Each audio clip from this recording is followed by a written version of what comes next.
ভারতীয় বায়ুসেনায় প্রথম দিন 1978-এর 17 ফেব্রুয়ারি। তখন রাত প্রায় 8টা। ট্রেনিং করতে বেঙ্গালুরু পৌঁছলাম। বেঙ্গালুরু স্টেশন থেকে একটা ইন্ডিয়ান এয়ারফোর্সের গাড়িতে নিয়ে গিয়েছিল। এয়ারফোর্স স্টেশন জলহালি ইস্ট মেন গেটের সামনে আমাদের নামিয়ে দিল। আমাদের পেপারস চেক করে পার্সোনাল ক্লোথ, মশারি, বালিশ, বেডশিট, ইউনিফর্ম, তোয়ালে, প্লেট, টি মগ ইত্যাদি দেওয়া হয়। 26শে জানুয়ারি 2026 কলকাতা আন্তর্জাতিক বই মেলায় টাইম লাইন পাবলিকেশনের তাদের স্টল নম্বর 616 থেকে আমাদের লেখা দ্বিতীয় বই সেনা কর্তার দুর্লভ অভিজ্ঞতা ও করিমন আনুষ্ঠানিকভাবে উদ্বোধন করল।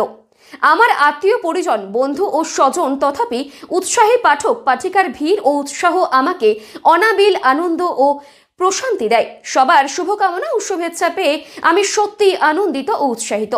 এই প্রেরণাই হয়তো পরবর্তী লেখার কারণ হয়ে উঠবে। সবার জন্য রইল শুভকামনা ও শুভেচ্ছা।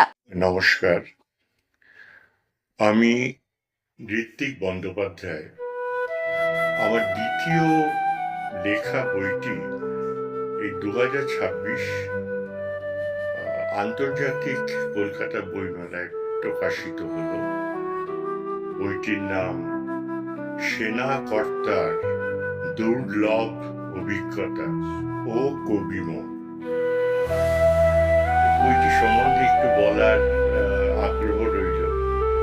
প্রথমে বলে রাখি, আমি কিন্তু লেখক নই আমি কবি, না আমি বাচিক শিল্পী, নয় প্রাবন্ধিক।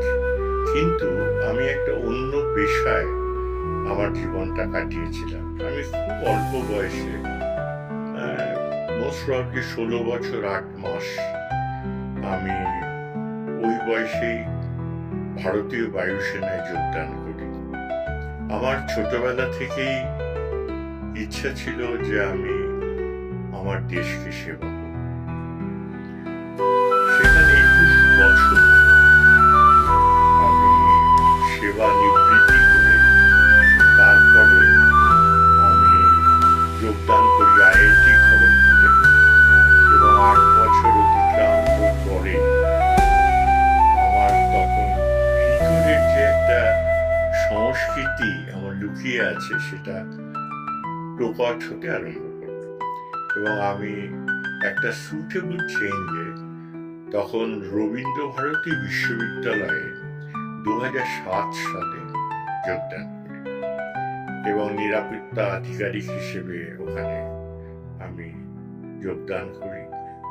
তারপরেও বিভিন্ন দায়িত্ব আমাকে দেওয়া হয়, কিন্তু আমার যেটা মূল বক্তব্য সেটা হচ্ছে যে ভারতীয় বায়ুসেনা সম্বন্ধে অনেকেই খুব স্পষ্ট একটা ধারণা অনেকের মধ্যেই নেই। সেই জন্য আমার একটা ভীষণ ইচ্ছা ছিল যে আমি আমার কিছু দুর্লভ অভিজ্ঞতা আমি লেখার মাধ্যমে একটা বই আকারে প্রকাশ করব, এবং আমি যেদিন থাকবো না সেদিন আমার পরবর্তী প্রজন্ম যেন এই বইটি পড়ে বিশেষ করে ভারতীয় বায়ুসেনা সম্পর্কে একটা সুষ্ঠু ধারণা পেতে পারে।